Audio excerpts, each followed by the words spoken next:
ప్రకారంగా ప్రపంచంలో 500 కోట్ల మంది పేదరికంలో ఉన్నారని వాళ్ళు రిపోర్ట్ ఇవ్వడం జరిగింది. కానీ మా ప్రధానమంత్రి ఏమంటున్నారంటే భారతదేశంలో 25 కోట్ల మందికి బిలో పావర్టీ ఉన్న వారికి ఆర్థిక స్తోమత పెరిగింది, వాళ్ళను పైకి తీసుకొచ్చిన 25 కోట్ల మందిని బిలో పావర్టీ నుంచి తీసుకొచ్చిన అని చెప్పడం అనేది ఇది నవ్వాలనా ఏడవాలనా అని నాకు అర్థమైతే లేదు. ఎక్కడ 25 కోట్ల మందిరా బాబు? ఏదైతే వారణాసిలో నువ్వు పోటీ చేసినటువంటి ప్రాంతంలో ఏదైతే ప్రధానమంత్రి గారు ఒక మహిళ ఏది ఇండ్లు ఇచ్చిండ్రు అనే దాంట్లో ఒక అడ్వర్టైజ్మెంట్ కూడా వచ్చింది. అమ్మాయికి రాలే, ఇల్లు రాలేదు, ఏం రాలేదు, కిరాయికి ఉంటున్నది. ఇలాంటి మాటలు ఎవరికి లాభం చేస్తున్నావు? నివేదికలో కూడా ఉన్నది. 5 మంది కొత్త కోటీశ్వర్లు తయారైన ఒక్కొక్కరికి $1,00,000, $2,00,000, లక్షల కోట్ల డాలర్లు పెరిగినాయని చెప్తున్నారు. ఇక్కడ ఎవరికి లాభం చేశావు? ముఖేష్ అంబానీతో ఒకప్పుడు టాప్ లో ఉన్న వ్యక్తి ఇవాళ అదానీ పైకి వచ్చాడు. అంటే కార్పొరేట్ సెక్టర్లకే లాభం చేస్తున్నావు తప్పితే బిలో పావర్టీని ఎక్కడ చూడలే. దానికే నిదర్శనం మణిపూర్ లో పేదరికంలో ఉన్నారాడ, లా అండ్ ఆర్డర్ లేదు. కానీ ప్రధానమంత్రి ఇప్పటి వరకు ఒక్క రోజు రాలే. మే 3 జరిగింది ఇన్సిడెంట్. ఇక్కడ వరకు కూడా అక్కడ నేను మొన్ననే రాహుల్ గాంధీ గారి న్యాయ యాత్రకు పోయినుంటి. అక్కడ తెలిస్తే ఇప్పటి వరకు కూడా బిలో పావర్టీ వాళ్ళు ఉన్నారు.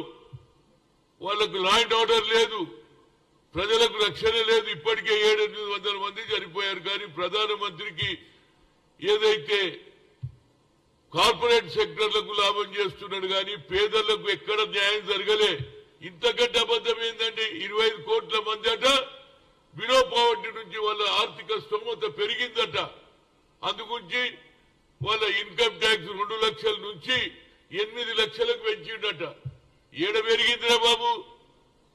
ఏది ఇతర దేశాల ప్రధానమంత్రులు వచ్చినప్పుడు రోడ్ సైడ్ ల సమ్ ఏరియాలో ఉన్నటువంటి దగ్గర ఒక బోర్డు ఏది వాల్ కట్టిస్తావు ఎవడు చూడకుండా. నిజంగానే నీకు పేదరికంలో ఉన్న వారి గురించి ఆలోచన ఎప్పుడన్నా చేసినవా? 2 కోట్ల ఉద్యోగాలు అన్నావు. అదేవిధంగా 15 లక్షల ఏది బ్లాక్ మనీ తెస్తానో ఎవరికి ఇచ్చినవురా బాబు? రైతులు almost 1 year minimum support praise ఇవ్వాలని కూర్చుంటే వాళ్ళకి ఇప్పటిదాకా న్యాయం చేయలేదు. ఇంత అబద్ధం అనండి. కేవలం నువ్వు కార్పొరేట్ సెక్టర్లకే లాభం చేస్తున్నావు, పెద్ద పెద్ద భూస్వాములకే లాభం చేస్తున్నావు. పేదరికంలో ఉన్న వారికి ఎక్కడ చూస్తలేవు. ఎక్కడ జరిగిందండి చెప్పండి? నువ్వు డిమానిటైజేషన్ చేసి ఇయ్యాల కూడా కూరగాయలు అమ్ముకునే వాళ్ళు చిన్న చిన్న వ్యాపారస్తులు రోడ్ల మీద ఉన్నారు. నువ్వు దానికి ఇంకా అబద్ధం అనండి. నీ చేతిలో పత్రికలు ఉన్నాయి, మీడియా ఉన్నదని 25 కోట్ల మందిని ఎక్కడ నువ్వు పైకి తీసుకొచ్చినావు నాకైతే ఎక్కడ అర్థమైతే లేదు. బిలో పావర్టీ నువ్వు ఒక పక్క పెట్రోల్ ధర పెంచుతావు, డీజిల్ ధర పెంచుతావు, జీఎస్టీ వేస్తావు. ఇక ఎవడు పైకి వచ్చిండ్రా బాబు? Only corporate sector. ముఖేష్ అంబానీని మించిపోయిండు అదాని. అదాని మొన్నటి వరకు ఏం లేకుండా నువ్వు ప్రధానమంత్రి అయినాక ముఖేష్ అంబానీని మించిపోయిందంటే ఇంతకంటే నిదర్శనం ఏమి కావాలి?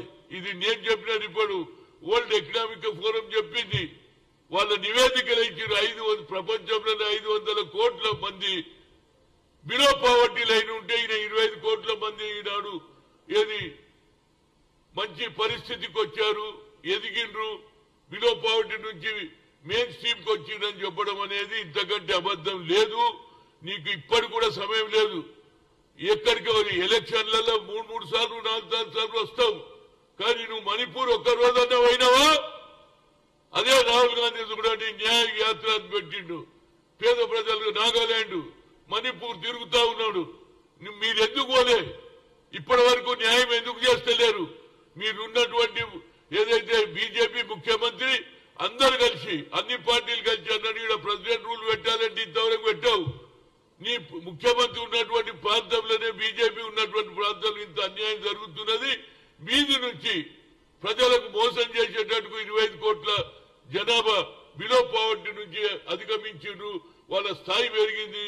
వాళ్ళు ఇవాళ మంచి పైకి వచ్చిండ్రు. బిలో పావర్టీకి వెళ్ళి తెచ్చిన అంటే ఇది ఎవరు నమ్మాలి? ఈ విధంగా ఇంకో పని, ఇవాళ మీకు డెవలప్మెంట్ మీద ఆలోచన లేదు, అభివృద్ధి చేయాలని లేదు. కేవలం ఎన్నికలు వస్తున్నారని రామ జన్మభూమిని ఉపయోగించుకొని అందరికీ ఇన్విటేషన్ పంపించాలి. దేవుని దగ్గరికి మాకెందుకు ఇన్విటేషన్? దేవుని దగ్గర పోవాలనేది మా లోపల తపన ఉంటది, భక్తి ఉంటది. నా పేరే హనుమంతుడు, నాకంటే రాముని కంటే భగవంతుని సేవ చేసేవాడు ఎవడున్నాడు? కేవలం పొలిటికల్ చేస్తూ. అందుగురించే మా రాహుల్ గాంధీ అన్నాడు ఇది పొలిటికల్ గేమ్ అన్నారు. రాముని మీద ప్రేమ కాదు, హిందువుల ఓట్ల గురించే ఈ డ్రామా జరుగుతున్నది. కనుక ప్రతి ఒక్కరు కూడా ఆలోచించారు. దేవుడు అంటే అందరికీ ఉన్నారు. యేసుక్రీస్తు పూజ ఉన్నారు, ముస్లింలు అల్లాకు చేస్తారు, అదేవిధంగా రాముడు శివుడు మనం పూజ చేస్తాం. దేవుని దగ్గరికి ఎప్పుడు పోవాలనేది మన మనసులో ఉన్ననాడే పోతాం.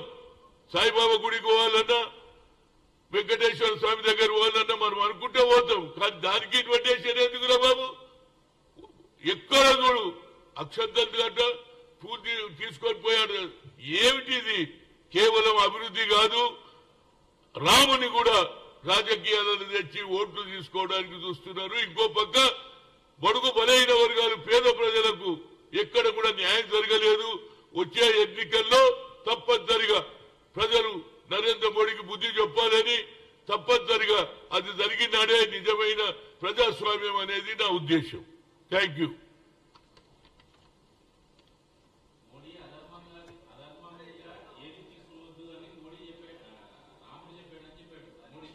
ఏమి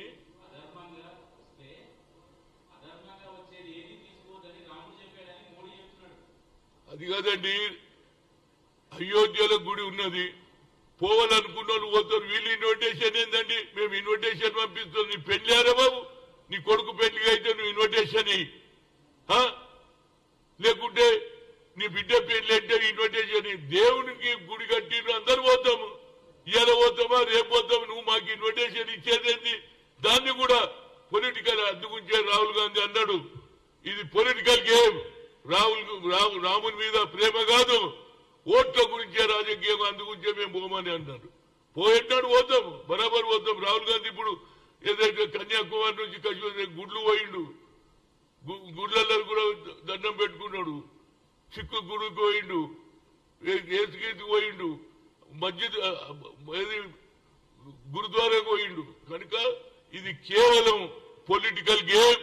in the name of development ఏం చేయలేదు. కాబట్టి ధర్మం మీద, రాముని భక్తి మీద ప్రజలను మోసం చేస్తున్నది నా ఉద్దేశం.